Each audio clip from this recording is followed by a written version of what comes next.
enfin quelle équipe élaborera le meilleur robot. L'Essier, école d'ingénieurs de Champs-sur-Marne, a accueilli la finale d'une compétition internationale de robotique ce mercredi où s'affrontaient des étudiants d'une dizaine de pays.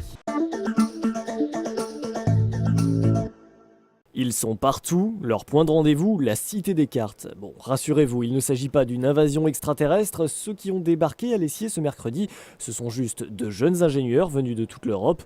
11 pays et plus de 300 élèves réunis pour la deuxième édition de ce concours organisé par l'entreprise de microtechnique Friskwell.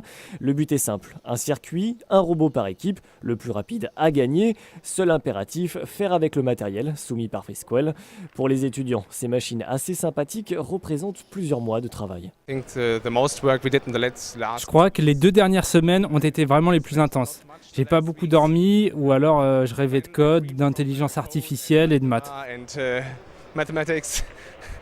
moments très durs, c'est les moments où au début ça marche pas. C'est quand on a tous les éléments indépendants qui marchent très bien mais qu'on n'arrive pas à mettre ensemble. Ça c'est un peu embêtant. Mais bon, avec le temps on s'y adapte et puis quand on voit le résultat au final on est en général content. L'événement ne se limite pas à un concours de vitesse. Si les écoles envoient leurs étudiants à l'étranger, ce n'est pas que pour s'amuser, mais surtout pour exporter une belle vitrine. Les étudiants sont eux aussi gagnants. Ce type de concours est toujours bien vu sur un CV. L'occasion aussi de se faire connaître de Friskwell et de ses partenaires, pour qui le concours représente un vivier de nouveaux ingénieurs. Pour les étudiants, c'est important d'avoir le réseau, entre eux bien sûr, mais également avec des employeurs potentiels. Nous avons dans certains cas des employeurs, comme par exemple nous avons ARM qui est avec nous pour cette session, nous avons également Fraunhofer, mais un nombre croissant de compagnies, de grosses compagnies multinationales s'intéressent à la Freescale Cup afin de trouver des talents nouveaux, avec des ingénieurs qui aient de la créativité, qui soient engagés.